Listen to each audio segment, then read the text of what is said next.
Test, test, test.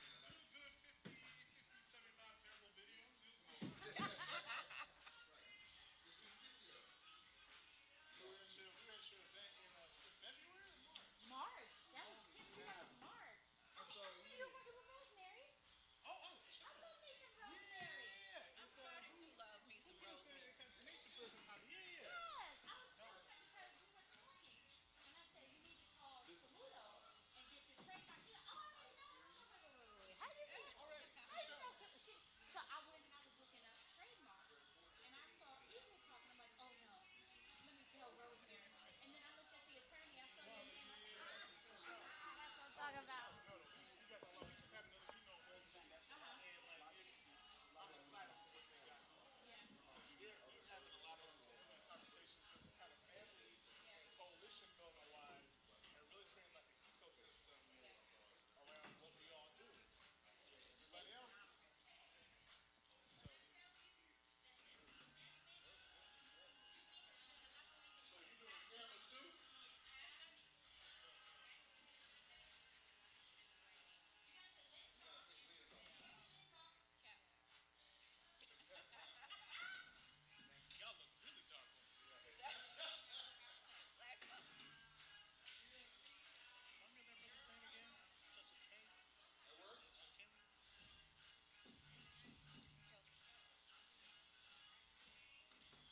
You good, sis? She is. Shalina.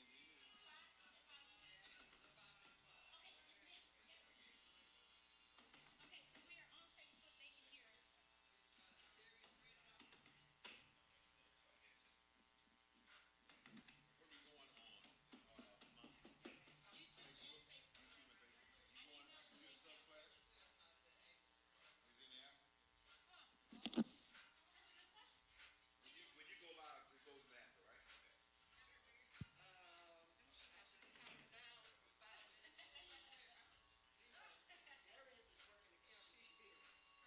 Okay, so we are on Facebook. They can hear us. YouTube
and Facebook. I emailed the link. That's a good question. She said they can hear us, but it's not really loud. So we are on Facebook.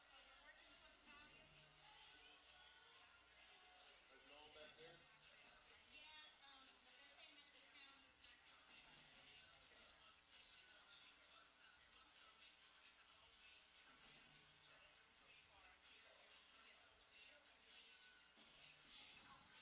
Test, test, test, test, test.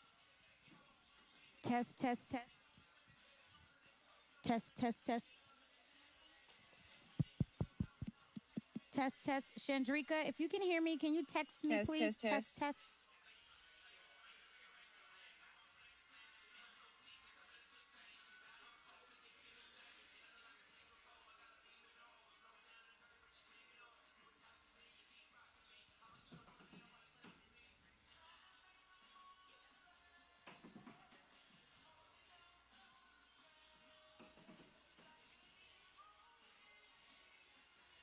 Test, test, test. Yeah, that's what I'm trying to figure out. If there's something I can do. Test, test, test. Facebook. Oh, she said nope, they can't hear us.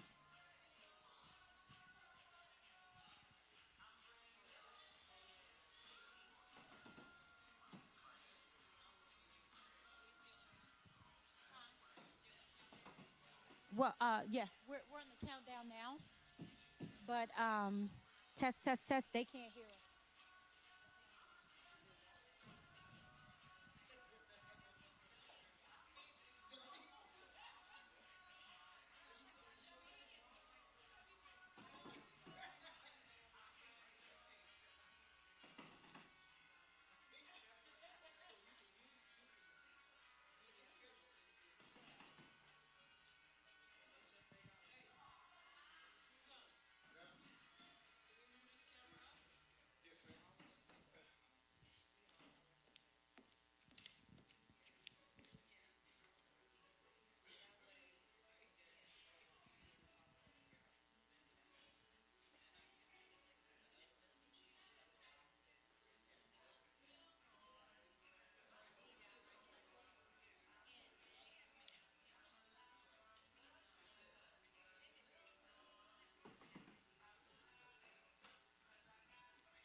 Is this a plug?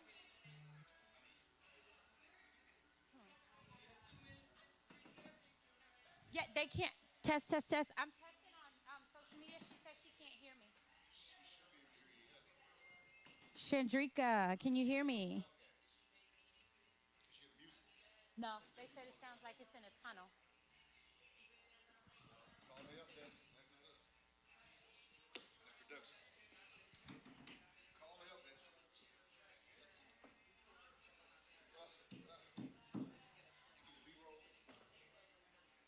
Okay, we are good. She said we are good on sound.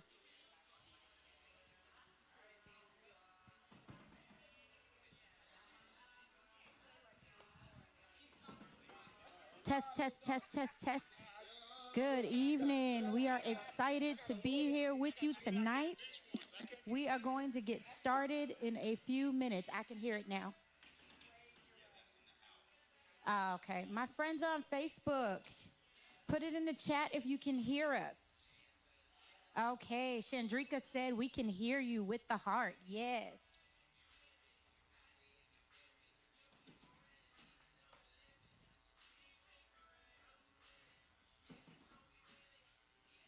Okay.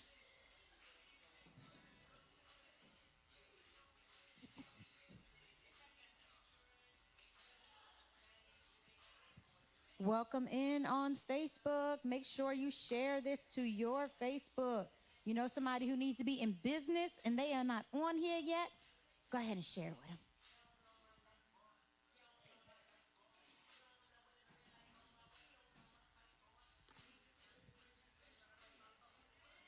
Welcome in, welcome in. When you come in, say good evening. We are excited to see you today.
You got 2 more minutes to invite your friends.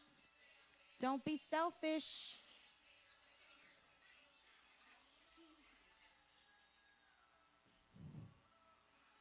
Welcome, welcome, welcome. Make sure you share, like, tag somebody who needs to be here.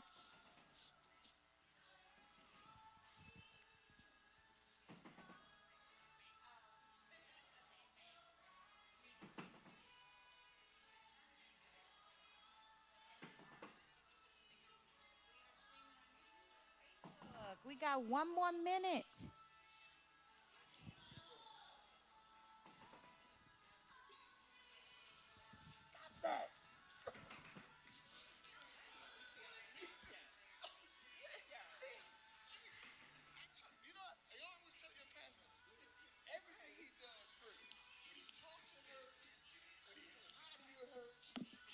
Truth, it hurts. Everything he does hurts. Do you think I should have time to drive all the way out here?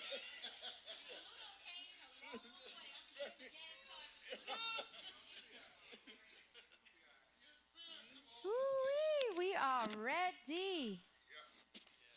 Let's get it rolling. We appreciate our friends on social media for hanging in there with us while we got it together.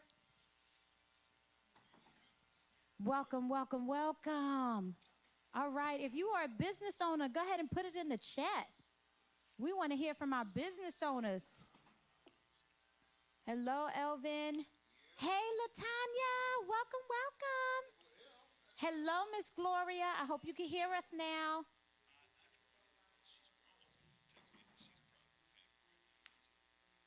Look at all our presenters. Look at them. Look at them. They all on social media.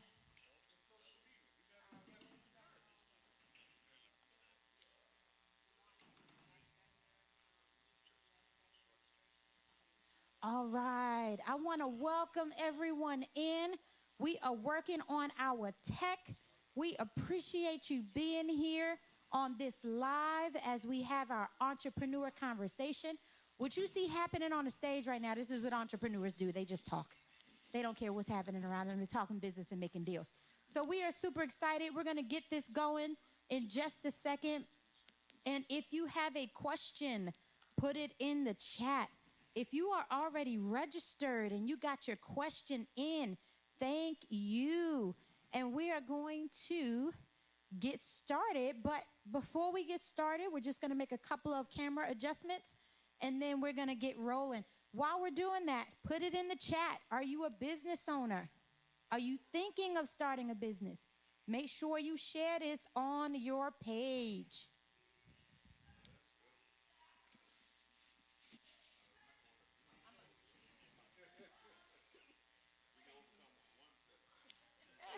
Yes, listen, when you are in business for yourself, you figure out how to make it work. Okay? You make it work. That's it. That's it. All right. I see Miss Jennifer is in the room with us. All right. So we're going to go ahead and get started. You guys can hear us. And let's see. If you cannot hear us, you just put it in the chat and we'll repeat what we just said. But for now, what I'm going to do is I'm going to ask each one of our presenters to go ahead and introduce themselves. I see on YouTube we have D, we have P. Reed, and Jen. Hey, Jen, how are you, love?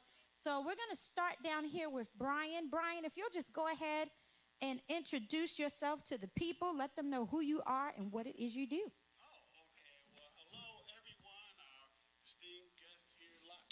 Sorry. See, I'm telling you, we run businesses. We don't talk in mics. Yeah, I'm definitely camera shy, right? So hello to all our esteemed guests joining us online and in person. My name is Brian Bruce. I'm the Chief Financial Officer for Bruce Smith Williams and Associates, or BSW and Associates. I'm also one of the principal owners. We are 100% minority owned. I like to throw that in there. I have been in accounting and finance for 27 years. I spent the last 16 years of my career as a CFO, so I progressed up through the ranks pretty well. BSW has been in business for 11 years right now, and yes, we have gone through the pains of growing, and now we're pretty well established. I would transfer some of that knowledge to our esteemed guests that we have here. Try to help you along the way financially from the standpoint of accounting and finance and financial preparation and the like. So really, really looking forward to these next 2 days. Really exciting time. Awesome. Thank you. Thank you. Bear with us if you are on Facebook. We are going to come back live. I think it may have disappeared on us, but we will be right back. Let's see here.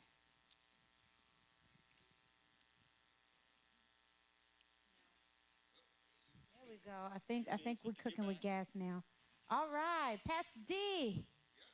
You want to talk to the people? Yes, I am Derek Golden, and I am the CEO of Golden Works, which is a consulting and counseling firm set up to help you get the wisdom you need to see things differently. I also pastor a church. I've been in ministry full-time for 15 years.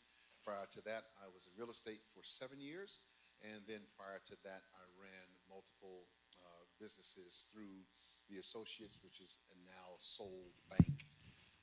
Most of my business experience came from my entrepreneurial realm and then also in the banking industry. I noticed that when I moved to finance, I found out there was a lot of tasks that needed to be done to make a lot of things happen. And so we are able to help you get through the task without quitting on the way. So that's what we do. And if you need us, we'll be available for you. All right. Miss Anitra. My turn. Yeah. All right. Well, I am Anitra Smith, affectionately known as Coach A. They just changed my name. But I am a financial wellness coach, certified financial counselor, a speaker, and author. And I went into business because I saw a gap.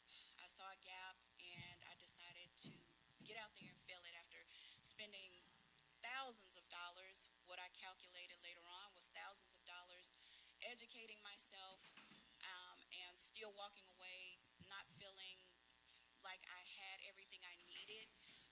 I just decided to do some homework. I started studying cognitive behavior, which is the basis of my business, and I created a curriculum over a 2-year period. And that is what I teach my clients, is how to do money from the inside out. Because ultimately, that's where your foundation comes from. Tomorrow, we're going to do a deep dive into the connection between budgeting and how that becomes the framework of your business. And when you don't have it right on the personal side, please believe you're going to mess it up. Yes. On the other side. So join So in. We're true. so glad. So yes, true. we are so glad to have you guys. It took a lot for you to be here on a Friday night. You put skin in the game to be here on tomorrow. So pull those pins out. Pull those pins out. Oh, girl. Okay. I know, big difference, didn't I? I had my Yes, they said we here. can't hear Brian. Yeah. Okay. Okay. Pull those pins out and get ready to learn. I'm going to repeat this tomorrow. It is up to you to decide whether or not you walk away full or if you walk away empty.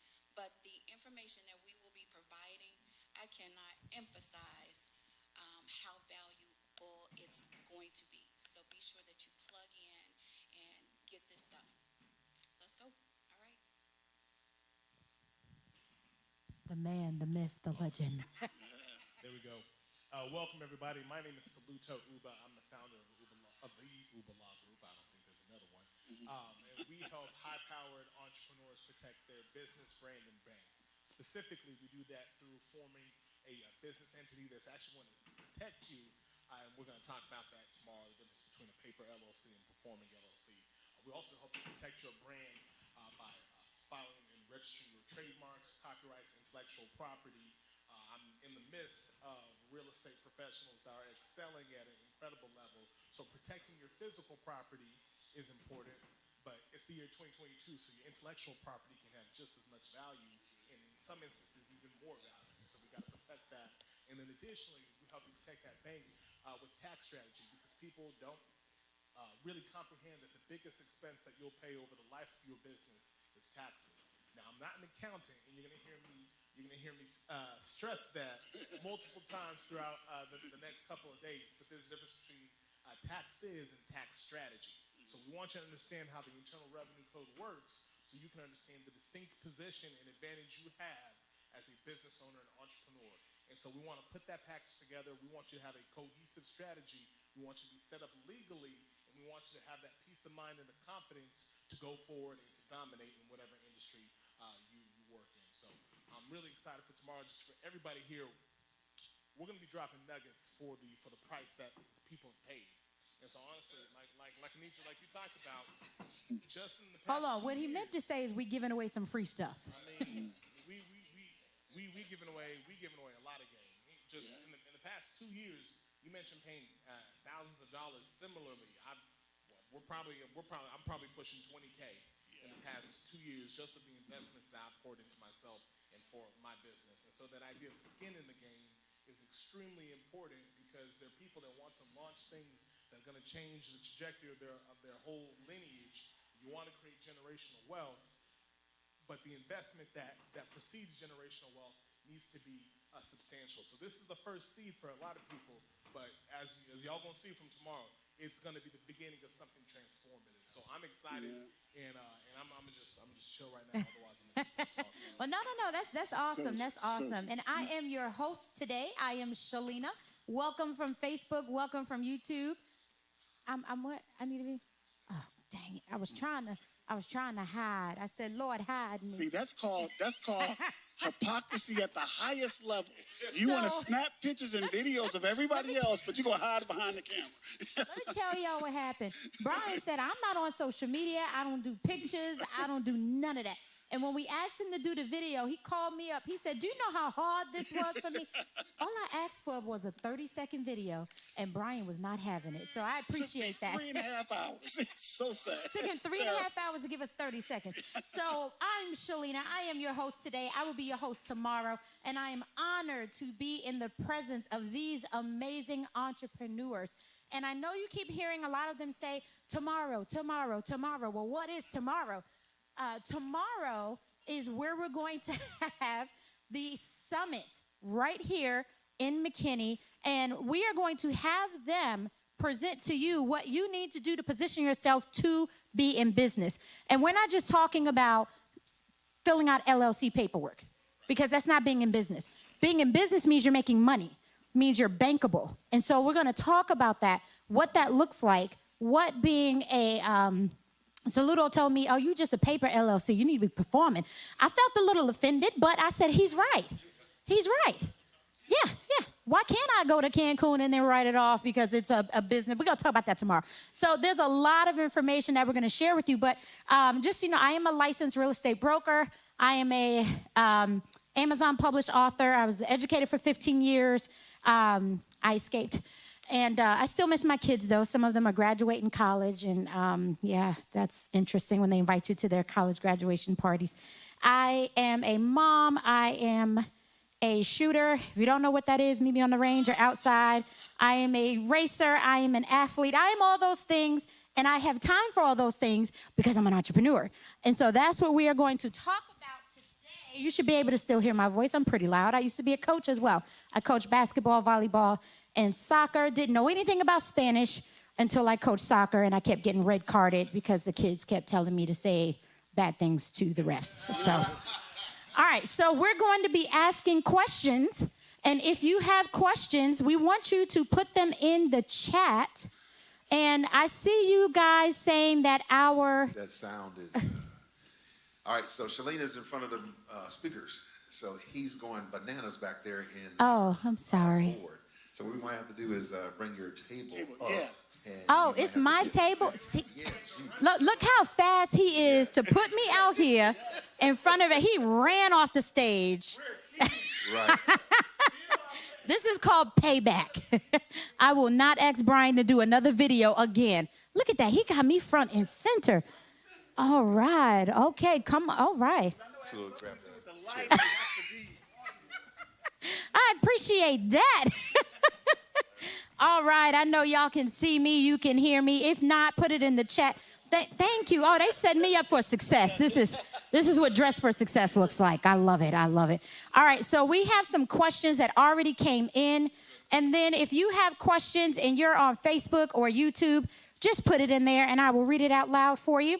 And no one particular person, but if you feel inclined to answer, our first question says, is it best to do your own business logo, website, and marketing for your business or hire a professional? Yes, take it away, Brian. Make sure you hold your mic close. I would love to say I want to make a long story short, but I can't. I was going to reserve this for yesterday, but if anybody knows me, I'm a very analogous individual, and I tell a lot of stories, right? And the purpose of that is just to, as Pastor said, to cut to the quick. Is I would always say hire a professional, right? And here's the reason why. Here's the reason why I say this. And this is a really quick story that I like to use whenever I'm in these kind of seminars and panels. And it's a story about the first time I raced my dad, all right? And you'll see where this is going. My father was 14 years old. My dad is 31 years older than I am, so he's 45. And he took me out. We were on a racetrack. And I'm sure all of you have seen a quarter-mile track before, right? 14 years old, phenomenal football player I was. I'm used to running 40-yard dashes. So I got kind of a little full of myself. And I told my dad, I said, I could beat you racing. And my dad said, you sure? I said, yeah, Dad, I'm fast. I'm quick. I'll blow the doors off you. He says, okay, we're going to run around the track 3 times and see who wins. Gotcha. Me and Dad line up. I took off like a bolt of lightning. Boom! Flying down the track, full speed. Going down, looking at Dad, laughing at him. Dad just has a steady trot. He's coming. I get not even halfway around the track, and the bear jumped on me. My lungs started exploding. My legs got heavy, but I'm like half a track full past Dad. So I figured I could just jog a little bit, and I'll still make the end of the goal, right? But I didn't understand the fact that air and energy has left my body. I've expended everything that I had, but I was still a good distance from the Dad, and Dad just kept making a try. So when I made the first revolution around the track, now I can't jog anymore, all right? But I still got a good length way on Dad, still like a track in front of him. So I figure I can walk and get some air in me real quick before Dad gets around the track. So I tried to walk, and if you ever know anything about running track, once you run, you can't hit top speed again, okay? So I figured I was running and Dad's getting closer. So now I'm scared because I was talking all that noise and Dad is getting close. So I try to sprint again. I have nothing left. So I'm only about 2 lengths around. I got 1 lap to go and Dad is getting closer and closer and closer. Mind you, Dad has not broken stride. He hasn't sped up or slowed down. So all of a sudden, Dad is starting to cheer me now. But if you know my father, he's very sarcastic. So he's not really cheering me as much as he's laughing at me. And he's like, come on, son. Where's the speed? Where are you? Come on. And Dad is getting closer and closer. And my father, we're like 40 yards from the finish line. My father, the man who raised me, called me his boy, his love, the joy of his life, passes me and starts backpedaling. Like this. Come on, son. Where are you? Needless to say, my father won. So what does this have to do with hiring a professional? When I raced my father ran track. I didn't, right? I was limited to my own knowledge, which was extremely limited. And I based the decision on reaching a goal based on limited information next to a professional. My father knew he was 31 years older than me. He also knew the pace it would take to get to the goal that we both had in mind. I didn't. So I limited myself to my inexperience. And what happened? I bankrupted myself before I got to the end of the goal. That's why it's so important. There's a reason why Saludo went to law school. There's a reason why I went 4 years for undergrad and an MBA in accounting and finance and certified in the state of Pennsylvania, okay? Because these are sciences that we were trained on. So I always suggest anything you do in your business is always an investment in yourself, okay? And you will always get out of an investment what you put into it.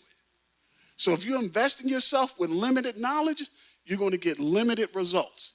And the one thing you will learn, particularly, and I'm sure Nietzsche will tell you about this, there's several differences between the wealthy and those who are not wealthy. But one thing the wealthy have in their mindset is they never trade time for money. Never. And when you are spending time on a profession that you're not educated about, you will spend more time on it and make less money. So I hope that helps someone. That was good. That was May good. may I Yes, piggyback come on, on that? Anitra. Make sure you keep your mic close up so they can hear you. So just piggybacking off of what Brian was talking about, yes, you absolutely should invest in a professional as soon as you possibly can. I made the mistake of jumping into some areas, convinced that I could do things on my own. Now, I want to backpedal a bit. Brian emphasized the importance of partnering with a professional so that you don't waste time and you don't waste opportunity. However, lots of entrepreneurs, because they cannot partner immediately, Hold it closer. There you go. because they can't partner immediately with a professional, that's their excuse. So I'm going to tell you, don't make excuses. What you need to do is, if you can't pay a professional, barter with a professional until you can afford one. The way you're going to afford one, you're going to budget for it. You're going to create a budget for your advertising, all of your different expenses, so that you can have the people on your team that are going to help expand your business, so that you can pay attention to the things, the products, the content, whatever the meat of your business is. You want to make sure that you will be able to afford those things, and that's through budgeting. Good point, Brian. Thank you. Awesome. Saludo, you want to add to that? Oh, he said no. That was good. Mic drop. All right. Next question is, Saludo, I'm going to pass this one to you first. Is an LLC required to protect your business for liability purposes? Oh, come on, that's an easy one. So I'm gonna give you the short answer, and then we're gonna expand on it. So the short answer is yes. Yes and no. So you can have an LLC. You can also have a corporation. You can also have a limited liability partnership. You can also have a limited partnership. So there are a few legal entities, but the big idea is that a legal entity is needed to protect yourself from what's known as to protect yourself from legal liability. So an LLC stands for a limited liability company. And one of the things that we're going to expand on tomorrow is the difference between personal liability and corporate liability. So if you're doing business and something happens, like anything that can happen, if someone wants to sue you, And will happen.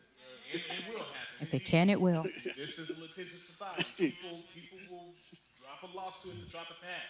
And if anything happens, if you're running business in your personal name, then you have personal liability, which means you are personally on the hook, which means they can come after your personal assets. And so when you're conducting business, realizing that just because it's your business doesn't mean that you and the business are the same thing in the eyes of the law and on paper. So protect yourself, protect yourself, protect yourself. I work with a lot of entrepreneurs across different industries, and one of the things that even inhibits you from a psychological standpoint to be as free and to be as creative and to do the things that need to be done to separate yourself and distinguish yourself in the marketplace is your level of comfort knowing that, hey, if I turn around and I do the wrong thing, I could be sued. Something can happen. They can come after my car, my investments, potentially my house in some situations. And so a way that we mitigate that and create, I always call a wall of protection. You're going to see me do this motion a lot. An LLC creates a wall of protection in between yourself and the business, so you can have that peace of mind that the business is set up properly, so you can go ahead and crush in whatever industry you're in. So the short answer is yes, you need to set up an LLC. That's the legal entity that, in my opinion, is probably appropriate for about 98% of businesses that are functioning. You set it up, but also, just like Shalina we talked about before, you don't just need a paper LLC, you need a performing LLC. We're going to break that down tomorrow. There's a big difference, and it can literally mean the difference between losing everything versus protecting yourself. And I want to mention, if you are not registered for tomorrow, you can still get registered and be in the room. You can visit the link on an amazing website, Amazing Church Home website, or go to my profile. You can still join us. But I want to expound on that question a little bit. So, a lot of people have LLCs, but their vehicles, their personal vehicles, are in the personal name, finance under their personal name, but they're using it to do business, meaning they're driving to appointments or driving to events. What do you say to people who still have their personal assets that they're using for the business, such as their cars? So it's interesting because some people will try to double dip and kind of get different benefits. And so we've seen folks that not wanting to have commercial insurance or business professional car insurance, which has at a higher rate if you're using your vehicle for a business, so they'll just keep it in the personal. But if something happens and you're operating business with your personal vehicle, that could be a window to personal liability. And so what we tell folks is there are lots of benefits for having your business, having your vehicle be under your business. Number one, taxes. It's a nice, beautiful little tax runoff. Even if your vehicle, come on, you got me dropping. This is tomorrow. Don't give him a lot. Didn't say that. Give him just a little bit more. Say that. Just a little bit more. He's like, I ain't giving y'all the rest. If you're interested, we'll see you tomorrow.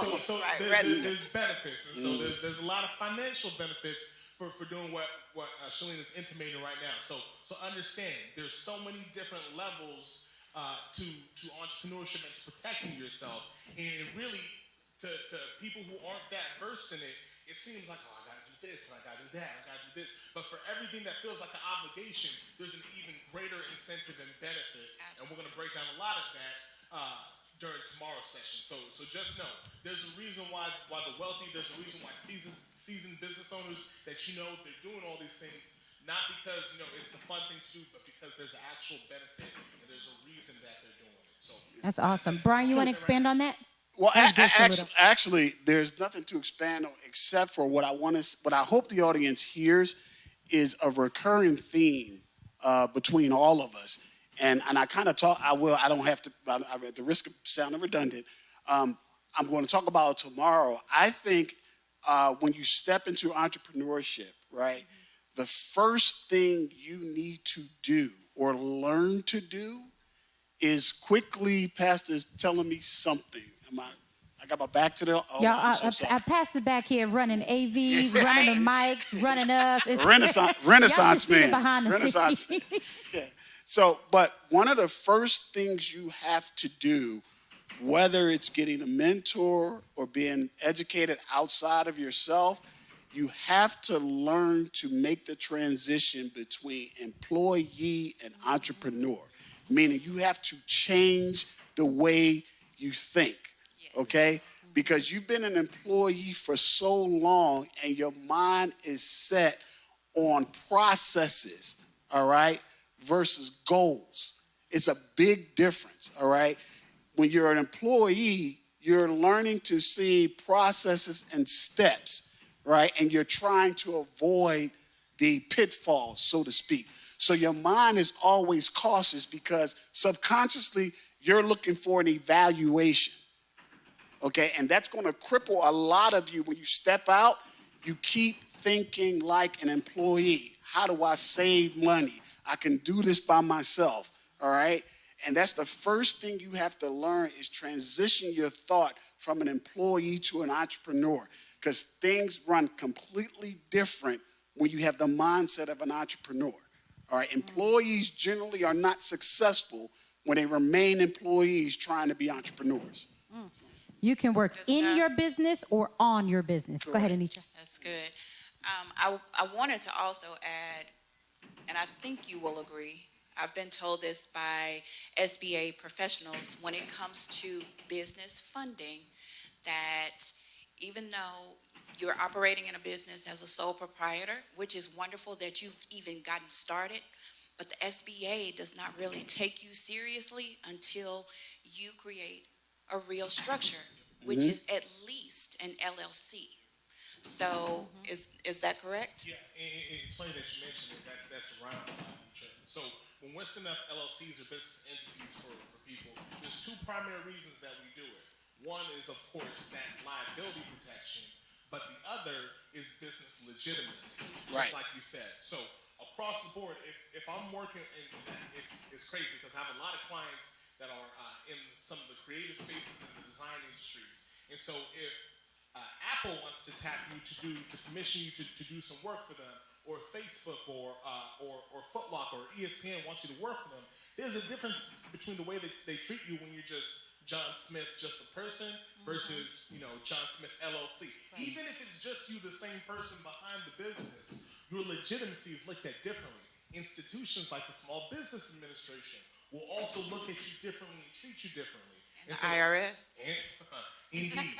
So when we're talking about even levels of protection from audit, the more you layer things as a business, and I'll bring the stat tomorrow, but it's literally hundreds of percentages less chance of being audited. Sole proprietor to LLC to multi-member LLC to S corporation, and you build in shields and walls of protection by setting yourself up the right way. So one of the things that I love that you touched on, Brian, is just we have to break this mindset of quick convenience, or let me save a few bucks doing this, or I can figure this out myself.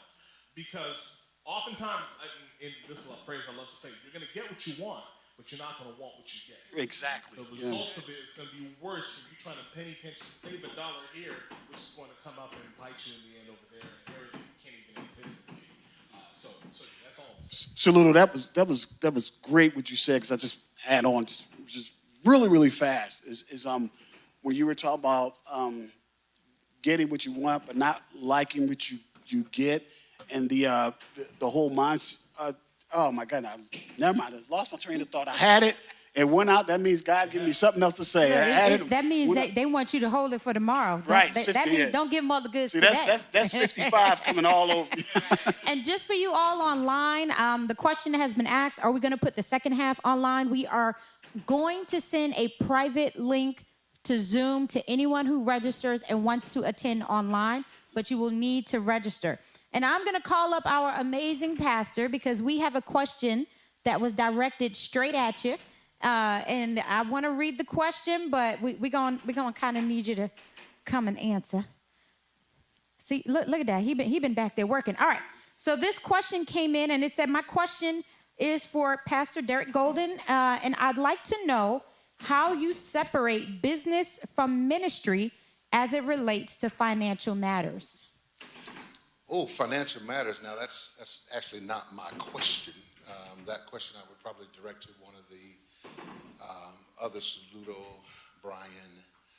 They'll know how to set you up in terms of business efficacy in making that happen. If you want to know what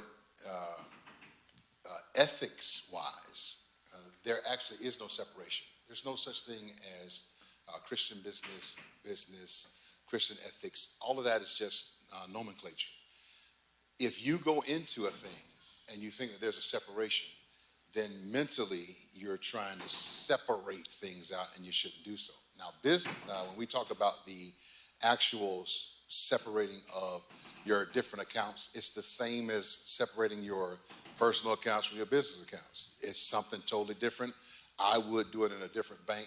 I do not handle our church's finances, our records. I don't read who gives what, where it goes. I just look over the P&L statement, and then we go through the different chart of accounts to assess our expenses versus our incomes, basic stuff. But to set it up, you need to know that when you start a company, you are a believer in a company, not something separate. If you're a church, if you're running a church, if that's the question that you have, my church, my business, they're not the same thing. They're separate in terms of how they're actually set up. One's for profit, one's nonprofit. One is handled by a CPA firm. One is handled by a golden firm. But it's all separated out. One of the things I do want to get into for those of you that are watching and those of you that are here, you're hearing a lot of stuff that is a little down the road.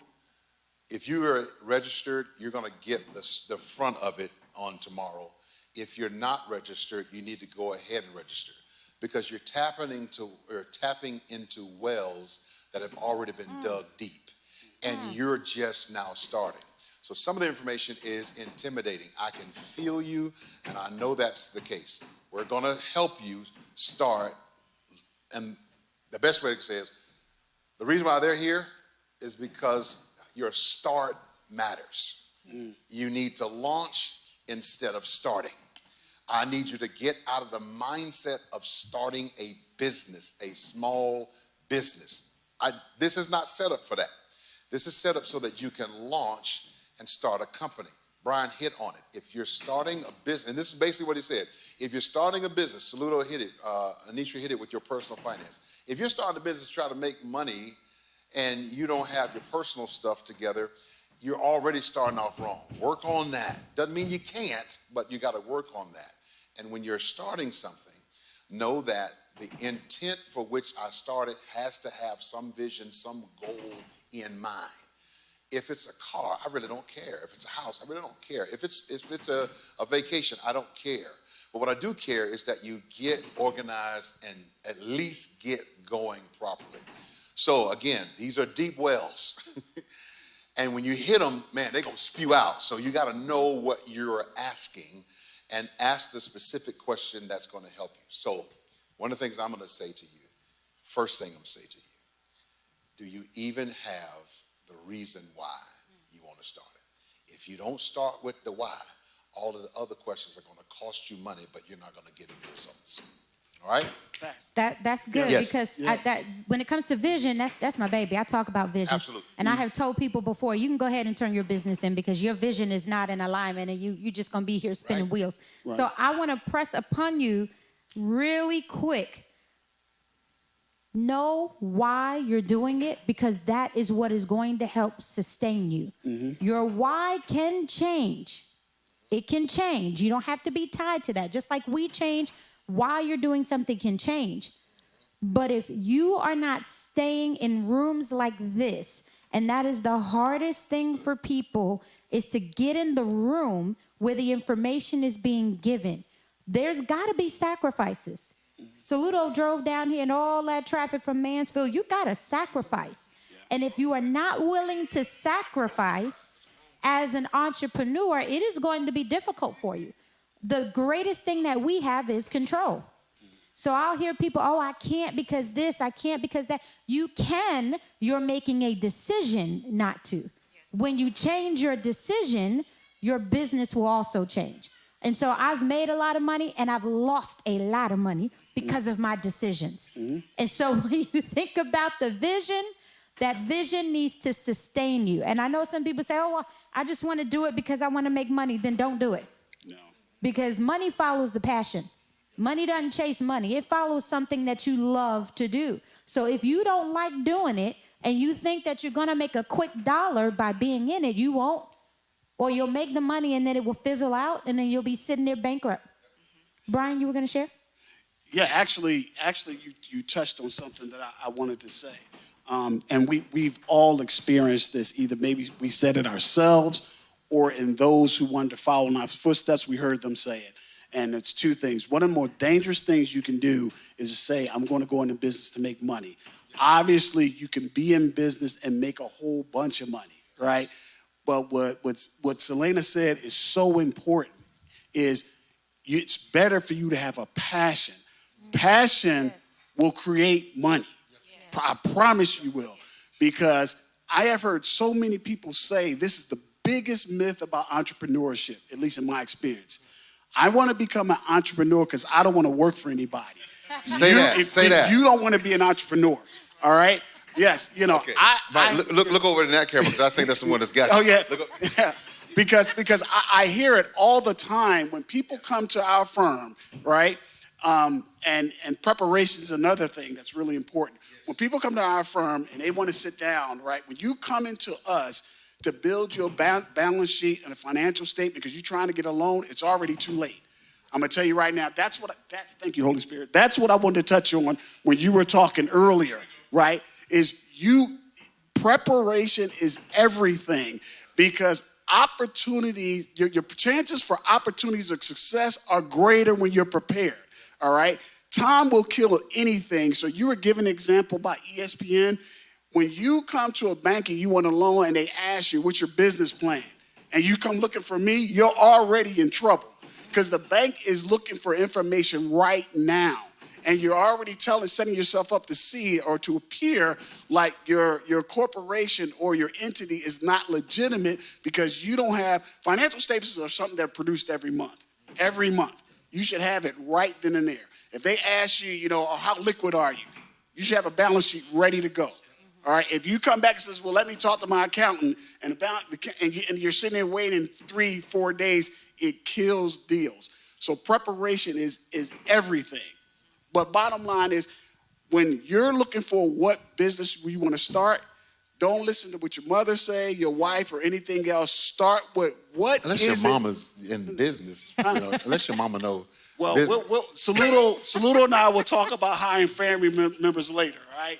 Probably not the best idea in my opinion, but But the bottom line is, when I say you could take counsel from your family members, but it's something I told my wife when she started her business. I said, you got to find what you love, and there are going to be times where you have to be your own cheerleader because your dream is not everybody else's dream.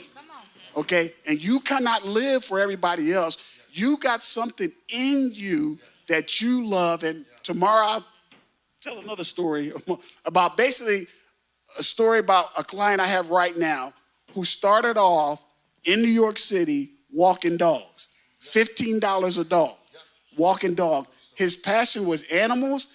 Now he's worth about $15 million because he has doggy daycare centers. And that's how I met him, by walking my dog, because he had a drive, a vision, and a passion. And I could tell you right now, when I met him, if he would have told any one of you out there in the sound of my voice, I'm going to be a millionaire because I love dogs, people would have talked him out of it. People would have laughed at him. But now he's laughing all the way to the bank. So start with your passion first, and don't let anybody talk you out of it. So we got you to the place where we need you to be. Yes. And that's in the place where you're, for many of you that are watching, I saw some of you that are there. This started from a sermon series called Nah Bigger. If you haven't watched the series, you need to go and watch the series because there are revelations in there that were not pre-planned. Brian had a passion in his heart to actually help people start, launch into businesses, companies, entrepreneurs through a ministry so that we can help people do it better and do it in a more sustainable way. Shalana, in that same series, has a fire in her heart, already renting out this venue so that we could do this thing. So we brought them together and brought these other voices. My voice is here because of something that I do that I know that no one does it the way that I do it. But that is a key. There are things that you do that nobody does it the way that you do it. And you have to have the confidence, or as Brian was saying, you've got to be your own cheerleader in the thing. So this is from starting with T-shirts. There's a lot of T-shirts, people that are doing T-shirts. But there's a lot of money to be made there, yes. But is it a passion for you? There are a lot of people that are doing balloons and decor. But is it a passion for you? And there's a lot of money that's going to be made there. There are a lot of trucking businesses. There are a lot of trainers. There are a lot of personal trainers. There are a lot of photographers. There are a lot of things that are there that people are doing and making kind of money on the side. But as you talk with Anitra, as you talk with Saludo, they'll tell you you're probably not really making any money. And as Brian just mentioned to you, the entrepreneurial myth is I'm going to start a company. But you didn't start the company to scale it. You started the company to get out of working for somebody else and wound up working for yourself. Well, that's a book called The E-Myth, and you can read the first one or The Myth Revisited. But if you don't have the proper structure in place to scale from the start, you started a business or you started a niche in a genre of work, and you have to work that until it can pay you. Some people do well. Some people don't. Why am I doing this? I'm doing this because I believe that if you are not paying attention, billionaire status will become as common as millionaire status in the next 10 years. And you'll still be complaining about not being able to make ends meet because you didn't get in the flow of where the currency was flowing. You've got to come out of where you are and get in the flow. Instead of looking at the depravity and the lack thereof, look at your discipline and get in the flow because it's available for you. And that's what we're trying to do. I want you to get started because God got more than what we can see now available for you, but you've got to get in the flow. They are here to answer the questions for free. And you said, I paid money for it. What you paid for to do this is still free. It costs just to sit with these people and have a conversation. It costs. Some people say it this way, you got to pay to play. Old school said it this way, it takes money to make money. I'm saying to you, I don't care how much money you have, and you're saying I don't have any. You're in America, you got some, you just don't know how to discipline yourself to put it in the right funnel so that you can get to the more. You're going to be able to ask those questions and get it done. But you better get prepared. Monday, I need to see all of y'all down at Collin County Tax Office filing so that you can get yourself going right. And so tap into the well, don't quit, ask the questions. Every person that has a question that does not ask it, that's the fool. Every person that has a question that doesn't mind looking like a fool, that's the wise. Let's go. Y'all playing. So I just wanted to tap in there and say, for those of you watching, y'all know I'm a pastor's kid. So I'm just going to say, God did not create you to be ordinary. He gave you authority to create. So if he put it in your heart and it's something that has been sitting there and you don't do it, I'm going to tell you a little secret. He going to take the gift and place it with someone who's going to use it. So when you have the gift, use the gift. I don't care if it's dog walking. I don't care if you are doing taxes. I don't care if you're doing hair, if you're trucking. If he put it in you, he is a sovereign God, which means he's not going to give you anything that is not going to be prosperous. So take it, I call it take the play and run with it. There's no way my soccer players are going to look at a play and say, that looks real good. Now we're going to stand out on the field and just look around. They got to run the play. So you have to run whatever the vision is. And as Pastor said, we are wells. Wells are for impartation. Do you know how long it takes to dig a well to get water? It takes a long time to dig a well to get water. Do you know how long we've been sitting here giving you years of experience? About 45 minutes. What took years for this panel to get, they're giving you in 45 minutes. They are the well, and they're trying to impart into you. All you got to do is say, all right, I want it. So, yeah, some of these questions might be high level, and you might be thinking, I don't even own a business. I just have an idea. That's where it starts. But don't take your idea and just sit on it. Don't say, I'm afraid because I don't have health insurance. That's an excuse because you can get some. I don't have life insurance. That's an excuse. You can get some. I don't know where to begin. We right here. We free. We free 99 on social media for you tonight. And so before we go any further, I want to ask in the room, do you guys have any questions? I have a question. Yes, she got a question. And I'll repeat the question so you guys can hear it. Okay, so my question was, I know that Pastor D said, and as you mentioned, this is the beginning of getting it out. Is this going to be like a series where we have checkpoints for people that have registered down the line where we have some kind of accountability? 100%. We don't want to bring you in the room and say, here's the good information. Now figure it out for the rest of the year. No, we're going to create a system. We're going to create an ecosystem. We're going to create a room where you can come in and continue. So I'm going to repeat her question. She said, after tomorrow, what's next? And we want to create an opportunity for you where we're going to be meeting to continue these. I call them masterminds. We're going to be meeting to mastermind. And look at this panel that is here. Every single one of them have consultation fees that I paid so little a consultation fee to talk to him. And he's sitting right here giving y'all information for free. So we're going, and it was worth every dollar because that's what he told me, girl, you just paper. So it's worth every moment to get involved and continue on with us. Does anyone else want to touch on that? Yeah, it's going to be great. I think we might say the same thing. But again, this is what was in his heart to actually create that opportunity for you to be able to continue in the thing. This, if you're starting from scratch, I have an intention to endow someone that's going to start from scratch on tomorrow and walk them all the way through to their first million.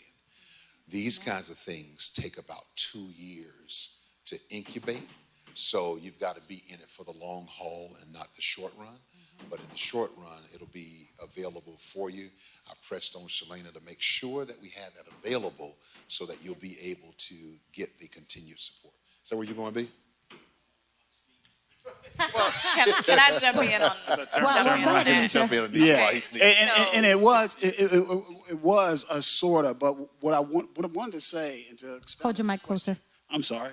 What I wanted to say is that I was talking earlier about thinking as an entrepreneur, and all of you in the sound of my voice, I want to get you to look at the real opportunities you have and what we want this to become, right? Particularly to your question. You have individuals up here who have the expertise. Just imagine the community we would have if everybody online, and I'm just going to just throw it out, everybody online came and we had a symposium, so to speak, and you have an attorney here, you have an accounting firm, somebody wants to start a doctor's practice, someone in here wants to make shirts, someone wants to make logos. The fact of the matter is you start a network already where if you need accounting and finance help, you have someone in your network. You need a marketing person, you have someone in your network. You need an attorney, you have someone in your network. We're building a network where you don't have to make the mistakes we all made or start by yourself. You initially have a network of people to talk to share your expertise. And all of us will tell you, there's no bigger tool for us than a referral, all right? And the way you build referrals is to build your niche of clients. Good clients will always refer you to someone else. Anitra, I wanted to talk about exactly what you were talking hold your mic about. closer, Anitra. Establishing, is that better? Yes, Okay, ma'am. establishing relationships. We've talked a lot in our planning meetings about. We've talked a lot about. She said, I run businesses, not talking mics. Right. I'm going to get this. Okay, I'm learning, y'all. I'm learning. This is what it's about. But what I want to talk about is this word that's been floating throughout our little circle. We're encouraging one another. We are creating an ecosystem. Saludo said the word earlier today, and it should resonate after a while. You've got to create a ecosystem, a system of mentors. I call my team that I tell everyone I work with, you have to build a team. It includes an attorney. It includes an accountability partner. It is an A team, and I'm going to talk about that a little bit tomorrow, but you have to build a team. One of the biggest words that will keep you from propelling yourself or changing your trajectory is the word how. How is what kept me from starting a business as a single parent. I could not figure out how I was going to do this and how I was going to do that and how I was going to take care of my children and all of these different things. And then I remember it was actually Malik. It's a song by Molly Music, and I can't remember the name of it. Malik Golden sang this, and it's basically saying, just keep walking, just keep walking. But if you walk, that implies that you moved. So if you stay in one space, you will be 50, 60, 70 years old thinking, what if?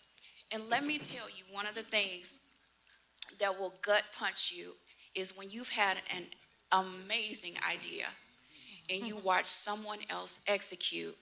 Woo, come on. That is the gut punch of a lifetime. So I want you to breathe all of this in. If you have not registered yet, the wealth in this room is ridiculous. There's no way that you would get the coaching, the value, the wisdom that we're going to impart to you for $49. Even more so, stop thinking about the money. This is self-development. Yeah. We're talking more than just about the fundamentals of business. We are talking about your development as a person so that you can develop into a business owner. There's a difference between an entrepreneur and a business owner. Yes. There's a difference between the millionaire mindset, or excuse me, a person that's rich and a person that's wealthy. Right. Okay? So there's a mindset that we want to share with you and impart in your life so that you can get out of that space of just saying, how. We're going to tell you how. But even if you had the answer to how, are you going to move on it? That part. Are you going to execute? Are you going to do anything? You have to make the decision. Tell the stat, because that's emanating from a stat that you have. Tell the Yeah. stat. I'm sorry. Tell the stat. He said, tell the stats. That thought is emanating from it. Are you going to do something? Because you know that people, even the people that are registered to come, the ones that will come, there's still a small percentage that will act. Tell the stat. We discussed that. Out of all of the people, generally, that when you attend an event, only 5 to 7%, 5 to 7% of attendees at an event actually go out and use the information that they were given. Isn't that crazy? That's single digits. That means that you've gone out, you've invested dollars to go and do nothing with the information that you were given. So that means that you need to sit in a space. She wants I am your all mic about, up. Hold that mic close. I am all about meditating. I'm all about asking that question, why am I doing this? Again, how should be the very last question, if you even ask it at all. If it came up, that means that God has placed something in your spirit, and if you just trust him and you move forward, please believe me. Please believe me. I just had an event 2 weeks ago. It happened. I'll just say that. It happened. It happened because I took a move forward after stalling for 3 years, and money was not an issue. It was internal. So I want you to take this as a mustard seed and move forward. Make the decision right now that you're going to walk away empty. Walk away full. But it's a personal decision. And make sure that you know that there are distinct differences between entrepreneurship and being wealthy and all of these different terms that we loosely use.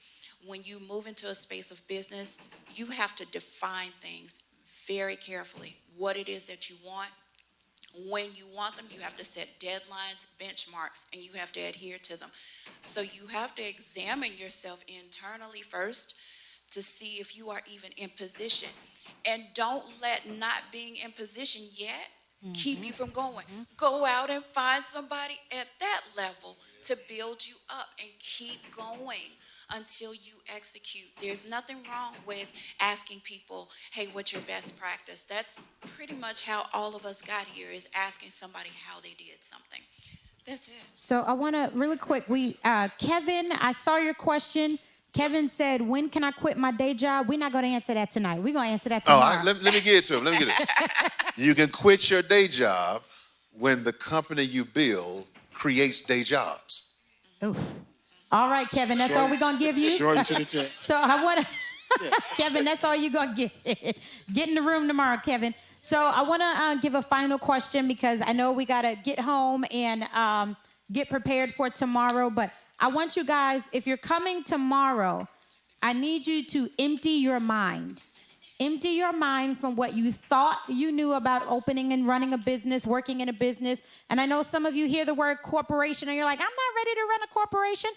Listen, you are ready to hire people. We just need to help you get the plan.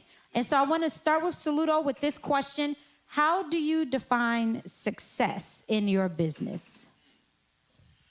Success. That is a multivariate question. So I'm gonna come at it from. so it's interesting because I feel like that's actually the culmination of a lot of things that have been said. So right now, if there's anybody that's here, more so speaking to the person that maybe just is getting started or maybe they're restarting something that failed originally, there's a lot of mindset work that is, I believe, the foundation of anything. Before we get to all the technical, schmechnical stuff that we're going to break down tomorrow, all that is good, but even as an attorney, I'm also an entrepreneur. Me and my wife, we have different businesses. And when I first jumped into entrepreneurship, one of the things I found was very peculiar across all these different types of industries. One of the first things I heard people talking about was mindset.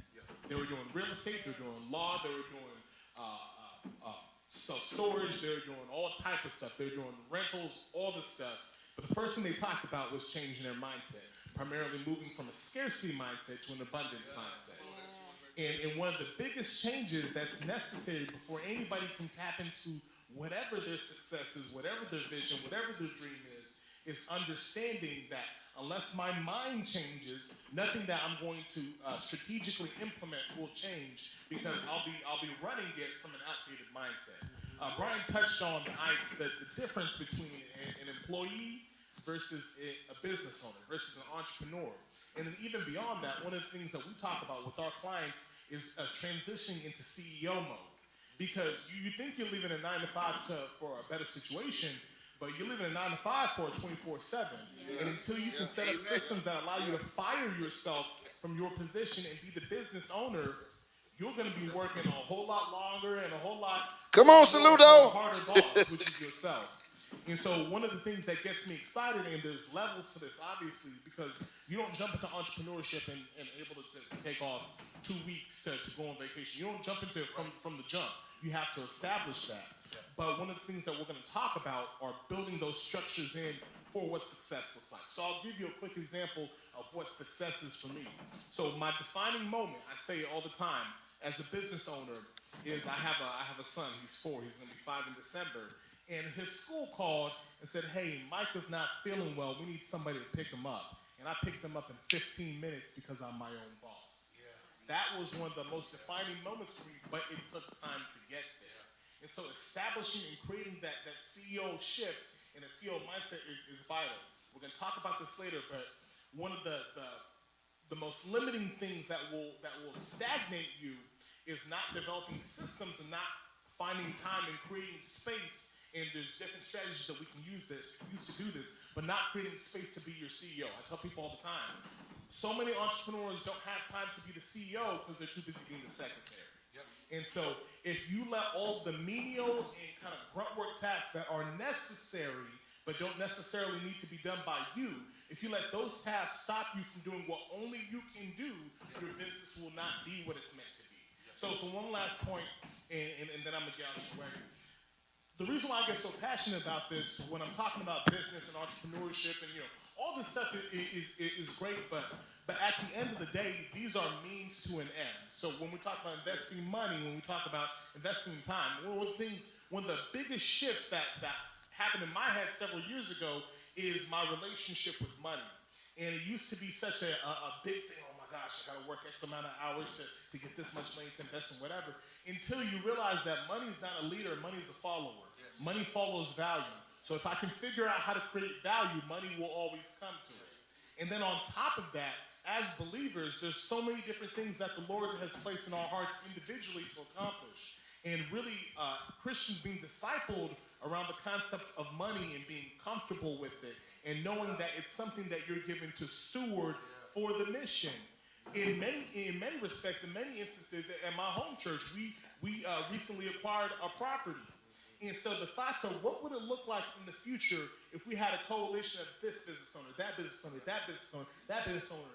In a matter of phone calls, we had the capital set up to purchase that or to do this next project. What impact could we make? What impact could we make in these different arenas of our lives? So what I want to do right now in my overdrawn speech is give you a vision of this business is going to be great, and you're going to have a great product, great service, you're going to impact people, you're going to deliver something of value, but that's a vehicle to do what God has called you to do. And if you don't set this up properly, you're not going to be able to complete the mission. So you investing in what the Lord has put on your heart is a requirement of good stewardship. So we're going to be here dropping the game tomorrow, but realize that that kind of burning desire in your heart that you haven't been able to shake, no matter, even if you have a great job, you have a terrible job, but you feel, man, I feel I'm supposed to do X, Y, Z. If If you're going to do whatever that is, you got to establish it the right way so your vision of success can actually be what the Lord has put on your heart, and you can run this and you can manifest that in a way that both honors God and helps you develop that life that you've been looking for. Listen, do y'all see now why this panel is what it is? My goodness, pass the collection plate. Thank you, Saludo. Brian, what you got? Yeah, I just I want to leave the audience with two things that I think are relatively important.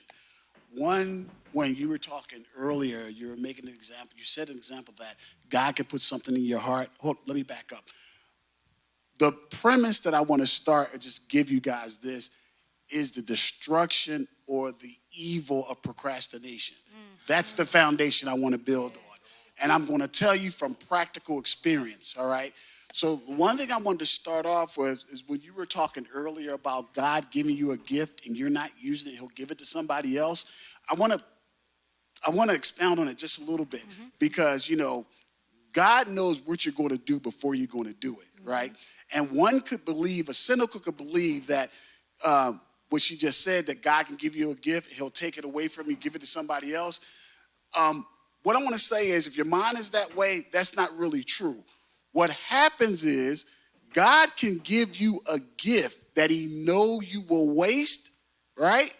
But because God does nothing in vain, he will turn you from an entrepreneur to a teacher, which basically means you will teach your dreams, your values, your gift to someone else who will accelerate upon that. So you can procrastinate and become a teacher versus become a business owner. And you can teach somebody your own gifts and watch them grow. Something what you were saying earlier, all right? Now, with that being said, I'm going to tell you about the grace of God on me that saved me from becoming a teacher, but I still fell a victim to procrastination, okay? Because I told you, our company is owned by 3 individuals, all right? Our accounting firm is owned by 3 individuals, I'm being one of them. I met my first partner, John Williams, in 1997. He and I, it was at a Super Bowl party. I don't even remember who was playing, but he and I were sitting at a Super Bowl party, right? I doubt it very seriously. If it was the Cowboys playing, there was no win involved. Just saying. We no were win. talking. We were talking. He was like, I'm a CPA too. So he and I were talking. That day we said, we should start a firm together, right? And all it became is talk.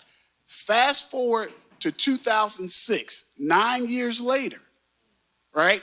I was working at a company. I met Lester Smith, who is our other partner. He's a Texas-based CPA. I was a CFO. Lester was my controller. He worked for me. When we left that company, we both said, we should start a company together. 9 years later, okay? 9 years later, I introduced Lester to John. We talked. Our company didn't get started to 2011. And this is how our company got started. I was working for a gentleman to this day that's my client. He was my client. I kind of ruined the story. But anyway, I was working for him, right? During my evaluation at his company, he asked me, where do you see yourself in 5 years? And I gave him the whole spiel. I want to make us more money and blah, this, that, and the other thing like that. And he says, was that your dream? I said, well, me and 3 of my friends went to own an accounting firm. He said, tell me more about it. And I told him. That day, John Henry Duffy, my boss, said, okay. He says, I got 2 things to tell you, good news and bad news. The bad news is I'm firing you right now, right? I am ending your job. The good news is I want to be your first client, all right?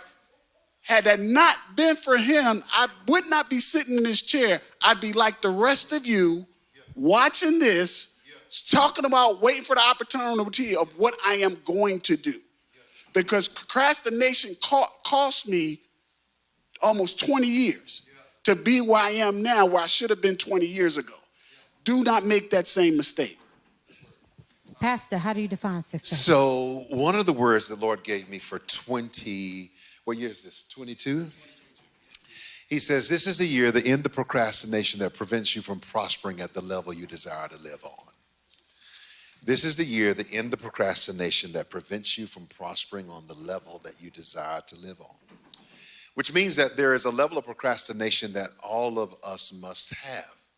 But there's some procrastination and at the level that you're on or want to be on that's preventing you from getting there. I think for some of you that are watching, you may be like me. And in that confession, I'm saying that there's a level that I want to live on, but I've been procrastinating that's preventing me from living at that level. Although it's not the kind of procrastination that's preventing me from living on the level that I'm on. And you may look at the level that I'm on and go, okay, you're doing all right. But the level that I'm on is not the one that's in my heart. Therefore, if I get to glory or I get to heaven and God asks me, did I maximize my life? I would have done a good job in your eyes, but I would have failed in his eyes. Success to me is fulfilling the call and purpose for which I was put on the planet to fulfill. So it's not about what I get, what I gain, the goals. It's about, hey, I was supposed to, because for some of you, your level of success or living is the testimony that somebody else is reading that's going to help them get to the place where they need to be. And God put that in you so that you could do it. So success to me is fulfilling the call and purpose for which I was put on the planet to fulfill. And there is no other way. I'd like to say, because I'm amongst great people, again, these are deep wells, that I'm learning today. I'm learning tonight. I'm going to be learning on tomorrow, because not only am I presenting, but I'm a student. Never let where you are prevent you from growing. People say you're always learning, but the truth is you're not going to get past your ego. Make sure that you lay your ego down so that you can go. I think there's more for all of us. I think there's more available. I think that you can think bigger. I think that you can think differently about what you're doing. I think that you can get stuck in a rut of what you saw as success and routine and stay there and think that that's successful. But I also think that if you look at it differently, you can go further. I'd like to see somebody that is registered start from scratch and in the next 2 years get to level whatever number is, if they were to level them out. And I want us to be able to help you. Saludo is not the only attorney that you have access to. Anitra is not the only wise money mindset leader, and she's got more than just that. She's able to comb through a contract. That's a fee and a service that I'm trying to get her to tap into. Brian has more than just business coaching and consulting and accounting. He also has the ability to make sure that you're walking in a level of integrity called credit. And there are a ton of credit people in the audience of the church. There are investors in the church. There is a wisdom counselor I've made. I'm going to say it this way. I've made 2 millionaires, not in their business, not in their firm, not in their genre, just by wisdom and mindset. And then there are people that are taking classes that can create a class. And this is more than just a master class. It's a mastermind. We have to find and tap in because it's available. If you keep living the way that you're living now, you chose to. You chose to. Let's change and tap into the well or tap into the flow. Success, doing what God created me to do. And B, I don't have to compete with the IG guy. That's the Instagram and the Facebook. I don't have to compete with them. Yep. They're spending too much time trying to get a number of followers and hit the number of followers, and they're using that as their. I can work with people that's got no followers and watch God blow them up. Right? All right. I just want to make sure that we got it. We got it. Yes, sir. Miss You Anitra. coming and you're Yes. starting and you're launching. And to Saludo, I'll hit that, then I'll give it to Anitra. And anyone, make sure you tell anyone who's watching this. Yeah. You can tell somebody.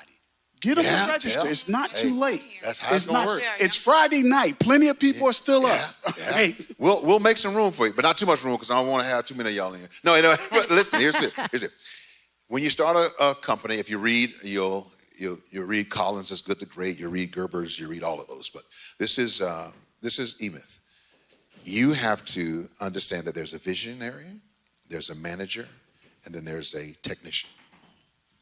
The technician usually doesn't want to listen to the visionary because the visionary hasn't put hands on what the technician does. So they say they don't even know what they're talking about. They haven't done the work. The manager's responsibility is to make sure that the visionary doesn't give the technician too much and make sure that they even it out. But if you haven't lined up the company and said, these are all of the positions that I need, and realize that you got to fill them until you fill them, then you will not use the max best use of your time, and you will be doing other tasks that somebody else can do. If you're money focused, you'll think about how you don't have the money to hire people and forget the available people that are willing to see you succeed being there. You can do this. That's what I want to say. You can do this. And what you're doing now, God wants it to be done bigger. All right? Let's go. Make sure you hold close, Anitra. Well, I wanted to share a story. My business turned 5 years old this year, January 3rd, 2017, my birthday. I pulled the trigger. And I know lots and lots of people, you're waiting for someone to push you. But what if that push doesn't come? What if the push is already within and you've been denying it? I want to share this story because I love my sweet friend. Her name is Latrice Peoples. We were at brunch. I love brunch. We were at brunch and we were just discussing life. We were both at that point in time still in corporate America.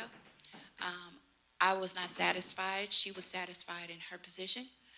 And I knew that what I am doing now was something that God had placed deep within me, okay? And so I didn't act on it. I didn't act on it because Dave Ramsey is a financial coach, and Patrice Washington was a financial coach. Susie Orman's a financial coach. And I made up in my mind that there's no space for me. They're already doing this.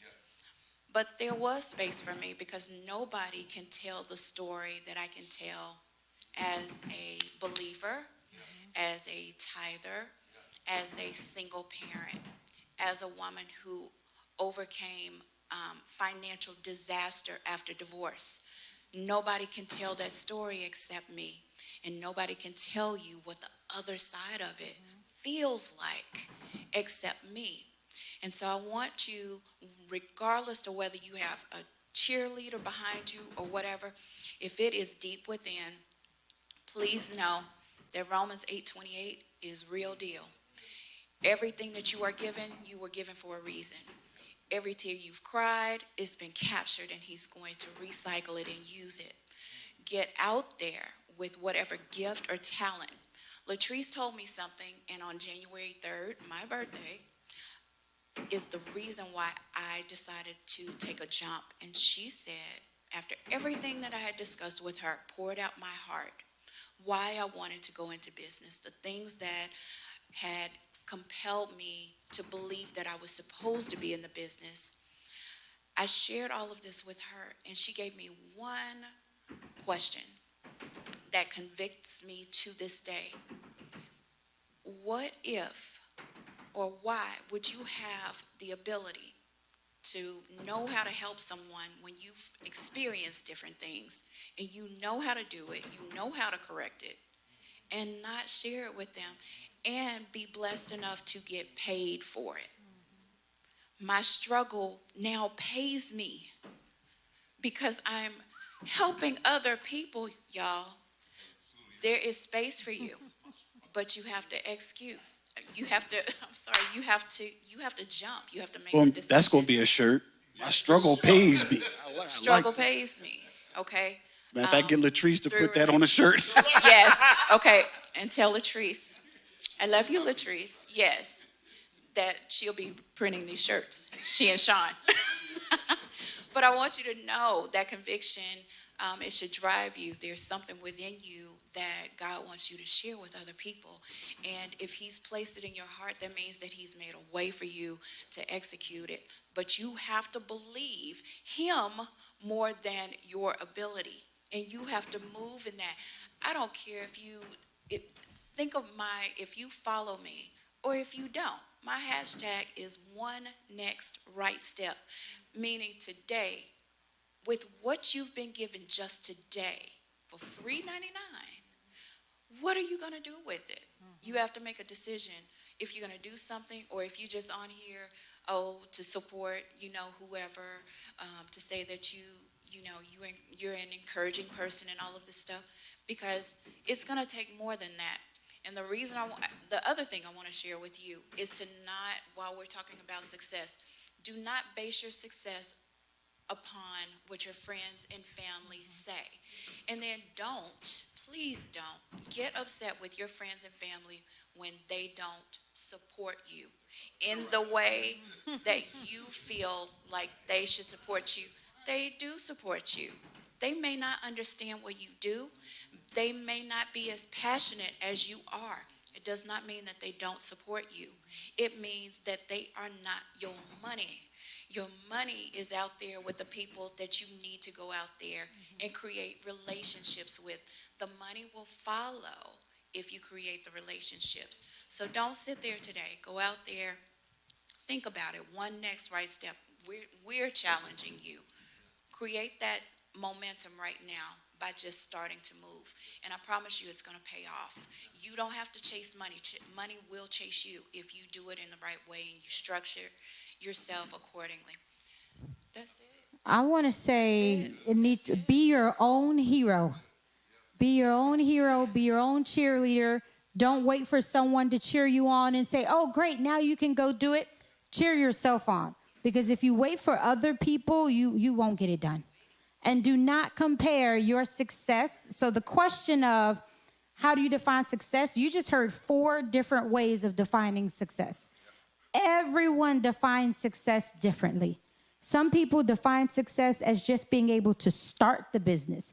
Other people define success as being able to pass that legacy on to their children or their grandchildren. Whatever your success is, you cannot define it from someone's Instagram story. You cannot define it from someone's Facebook post. It has to be what you want to achieve as success. That goes back to your vision. So whatever your vision is driving you to, it will lead to the success. So we want to encourage you to come out tomorrow because we are going to go deeper. I'm going to let them go home so that we can get rested for tomorrow. We are going to feed you tomorrow. I'm excited about that. But get in the room, pull a friend in with you because this here was just a glimpse of what's about to happen. And I want to make sure that you are set up for success. And that could be, your success could be just getting the vision in alignment. That's it. That could be your success story tomorrow. But whatever it is, we want you to come. We're going to talk about, I'm going to be sharing about government contracts. A lot of people don't know that you can get a government contract and just about anything out there to work with them, or getting city contracts or city grants. And we're going to talk about all of that tomorrow. But it all starts with a vision. So make sure you get in the room. Be here tomorrow. We're going to start feeding you around 8:30. And just be here, and we look forward to seeing you. So I want to thank our media team. I want to thank everyone who came in. I want to thank everybody on YouTube, on Facebook. I want to thank our panelists, and we will see you all bright and early. Doors will open at 8:30. We will begin at 9 a.m. See you tomorrow, guys.